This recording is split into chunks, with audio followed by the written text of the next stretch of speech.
Tugeze ku munsi wa kane nyuma y'amatora, mu by'ukuri turacyategereje kumenya uwegukanye intsinzi mu matora y'umukuru w'igihugu muri Leta Zunze Ubumwe za Amerika, kimwe mu bihugu bikomeye cyane kuri isi. Kugeza ubu Joe Biden ari imbere mu majwi amaze kubarurwa, ndetse kandi arahabwa amahirwe menshi cyane yo gutsinda muri leta zisigaye. Gusa Donald Trump yamaganye ibyavuye mu ibarura, avuga ko inkiko arizo zizakemura ikibazo mu by'ukuri zikemeza uwatsinze muri Leta Zunze Ubumwe za Amerika, kuko bwana Donald Trump yakomeje kugenda bivuga. Ku munsi wa gatatu w'ibarura ry'amajwi, Joe Biden yaratunguranye cyane, ayobora muri leta ebyiri muri eshatu zari zisigaye, mu gihe arizo rero Trump yarategerejeho amakiriro. Izo ni Pennsylvania ifitemo abatora bagera kuri 20, ndetse na Georgia ifite 16. Ni leta rero kuva ku munsi w'amatora bwana Trump yavugaga ko yatsinze, byanatumye rero nyuma yo kwandikirwa na mugenzi we ahita akomeza gutanga ibirego, agaragaza ko rero hari uburiganya bukomeje kuba muri aya matora ya Leta Zunze Ubumwe za Amerika. Ibi bisobanuye ko rero nubwo igikorwa cyo kubarura amajwi cyarangira, bizasaba indi minsi kugira ngo uyu mugabo yemere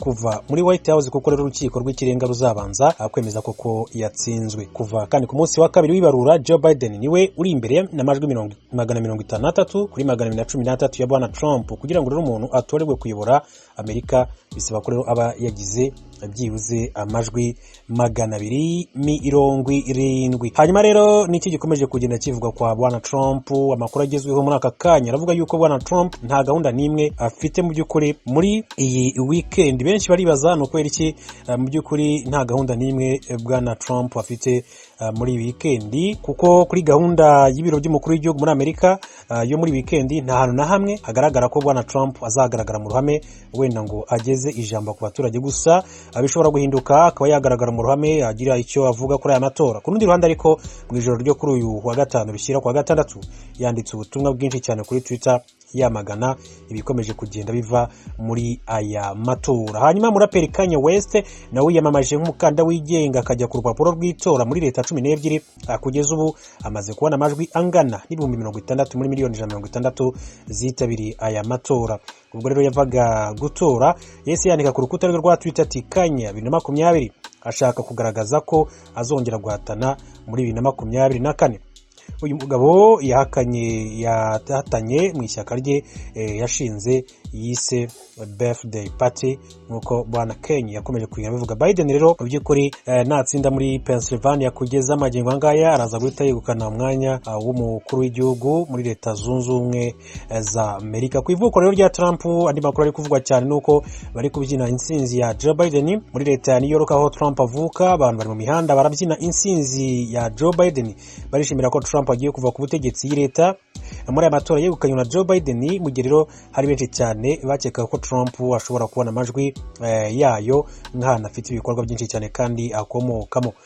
Biden kandi yatangiye gutekereza ibyo rero azibandaho natorwa. Mu gihe Joe Biden yakomeje kuza imbere mu bwiganze bw'amajwi, yatangaje ko yatangiye kuganira n'abantu batandukanye ku bintu byihutirwa bikenewe gukorwa mu gihugu mu maguru mashya. Yagize ati ejo nge na Senateri Harris twagiranye inama n'amatsinda y'impuguke mu bijyanye n'ubuzima hamwe n'ibijyanye n'ubukungu. Kwizahara ryabwo iki gihugu kirimo icyorezo nk'uko mubizi kiri gukaza umurego mu gihugu hose, ubwandu buri gutumbagira. Bikekwa ko rero dushobora kubona ubwandu bw'abantu 200,000 ku munsi, ndetse n'imfu zira gusatira abantu 240 bapfuye. Hari intebe 240 ziriho ubusa muri Leta Zunze Ubumwe za Amerika, nkuko Joe Biden yakomeje kugenda avuga. Biden rero yagejeje ijambo ku baturage ba Amerika, avuga ko nubwo bitaremezwa ko ari we wegukanye umwanya w'umukuru w'igihugu, ariko imibare aricyo iri kwerekana kugeza amagingo anga. Yagize ati turaza gutsinda, murebe ibyabaye kuva ejo mu masaha 28 twari inyuma muri Georgia, ariko ubu turi imbere kandi turaza gutsinda muri iyi leta. Mu masaha 28 kandi twari inyuma muri Pennsylvania, ariko ubu turaza gutsinda muri Pennsylvania. Ubu turi imbere, turi gutsinda muri Arizona, turi gutsinda muri Nevada, kandi intera yacu yikubye kabiri muri Nevada. Turi mu murongo wo kuza kwegukana amajwi 300. Kandi murebe imibare ku rwego rw'igihugu, turaza gutsinda ku bwiganze. igihugu cyose kituri inyuma nk'uko bwana Joe Biden yakomeje kugenda bivuga. Joe Biden rero mu by'ukuri akaba rero ari bugeze ijambo ku baturage ba Amerika, aho rero ari bube ari mu mujyi wa Wilmington muri leta ya Delaware. Iri jambo rikaba rero mu by'ukuri rije nyuma yaho rero akomeje rero kwandikira bwana Trump muri leta ya Pennsylvania, yitezwe rero kumuha insinzi ubu, kandi ikinyuranyo kiri hagati ye na mugenzi we n'amajwi 2027. Mu by'ukuri bisa nkaho Joe Biden yamaze gutsindira intebe y'umwanya mukuru w'igihugu muri leta zunze ubumwe za Amerika yo kwicara muri White House cyangwa se mu biro by'umukuru w'igihugu muri iki gihugu gikomeye cyane cya leta zunze ubumwe. Ni byinshi rero umuntu yavuga kuri aya matora mu by'ukuri, gusa icyo nakubwira cyo nuko bwana Trump yakomeje kugenda avuga byinshi cyane ko kugeza amagingo nga bisa nkaho yabuze icyo avuga, ndetse kandi nk'uko bigaragara ku biro by'umukuru w'igihugu biragaragara ko nta gahunda Trump afite, nta rugendo, nta jambo ageza ku baturage, nta kugaragara mu ruhame.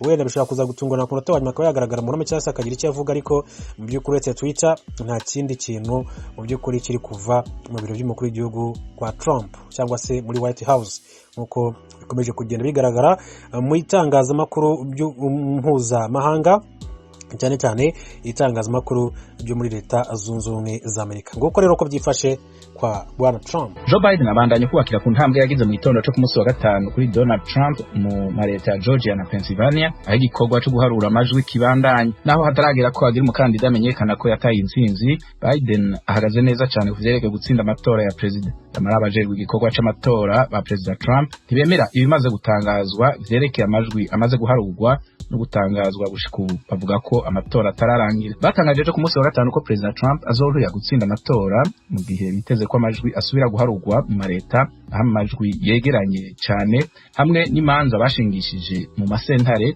ku bijanye n'ivyo bidogera ku vyerekeye ivyagirizo ko habaye gusuma mu matora n'ibindi bitagenze neza. Joe Biden we asaba abanyamerika n'abamushigikiye kuguma batekanye bakarindira amajwi yose agaharurwa. Amenyesha ko niyo amajwi yose yaharurwa atankeka ko azotsinda amatora.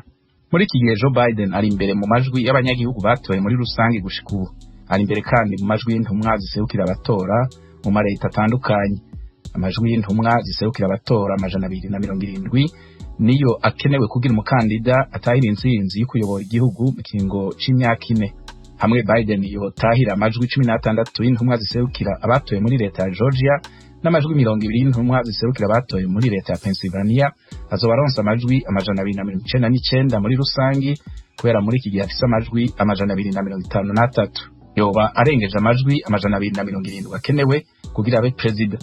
Biden ari imbere kandi mu mareta ya Arizona na Nevada. Tuza mu karere k'ibiyaga binini, sentare nkuru ya Nyarugenge mu gisagara cya Kigali mu Rwanda ejo kuwa gatanu yigije urubanza rw'umunyapolitike Paul Rusesabagina nyuma yo kwagaragaje ko abahoze bamwunganira batakiri kumwe. Ibindi kuri inkuru na mugenzi wacu Asumta Kaboyi ari Kigali mu Rwanda. Rusesabagina yaritabye urukiko rwisumbuye rwa Nyarugenge aburana ubujurire yarugejejeho ku cyemezo cyafashwe n'urukiko rw'ibanze rwa Kicukiro cyo kumwongerera igihe cyo gufungwa by'agateganyo. Rusesabagina wari muri gereza ya Mageragere yagaragaye ari wenyine atari kumwe n'abari basanzwe bamwunganira, maze asaba ko urubanza rwe rwimurwa. Yasobanuye ko abunganizi be babiri yari yarahawe n'urugaga rw'abavoka mu Rwanda rwabisubije, bityo ko ataburana atunganiwe. Rusesabagina yavuze ko undi umwunganira yari amaze iminsi atari mu gihugu, ariko ko yamenye ko yaje kuwa 4 w'iki cyumweru, bityo asaba ko urubanza rwakwimurwa akabanza kubonana n'umunyamategeko Gatera Gashabana umwunganira muri iki gihe. Ubushinjacyaha bwatangaje ko kunganirwa ari uburenganzira bw'uregwa, rusaba urukiko kutazagena itariki ya kure kugira ngo urubanza kwifungwa ry'agateganyo rwihutishwe. Ijwi rya Amerika ryifuje kumenya impamvu yatumye abavoka batangiranye na Bwana Rusesabagina bahagarikwa. Bivugana n'umunyamategeko David Rugaza, umwe mu bunganiraga Rusesabagina, adusobanura ko batakomeza gukorera ubuntu. Amategeko abiteganya y'urugaga nuko iyo hari umuntu udafite ubwunganizi bagena abavoka bamwunganira ku buntu. Ni muri urwo rwego rero bari baradushizeho tujya kumwunganira, ariko nyuma biza kugaragara ko hari ubushobozi afite kuko hari abandi bavoka yashyizeho, hari mugenzi wacu twari turi kumwe, bityo rero bikaba bidakunda ko abavoka bakorera pro bono bakorana n'abavoka bishurwa, kandi muri dosiye imwe bunganira umuntu umwe biba ngombwa ko twebwe urugaga twandikira ko twaba tuvuyemo. Adusaba ko twakomezanya, nabona ubushobozi bw'uko twakomeza tuzakomeza, ariko twabiganiriyeho. Arabyumva. niwe wabidusabye ntabwo ari twe twabimusabye, niwe wabidusabye adusaba ko twamubwira ibikenewe kugira ngo tube twakomezanya. Turabimubwira, tubwira ko agiye kugerageza ngo arebe ko bizakunda, naramuka bishoboye ubwo tuzakomeza. Ntaho bihuriye nuko umuryango we wundi uri hanze wakomeje kugaragaza ko utabishimiye? Oya, ntaho bihuriye, ni ibijyanye na pema kugira ngo bavuga babashe kumwunganira.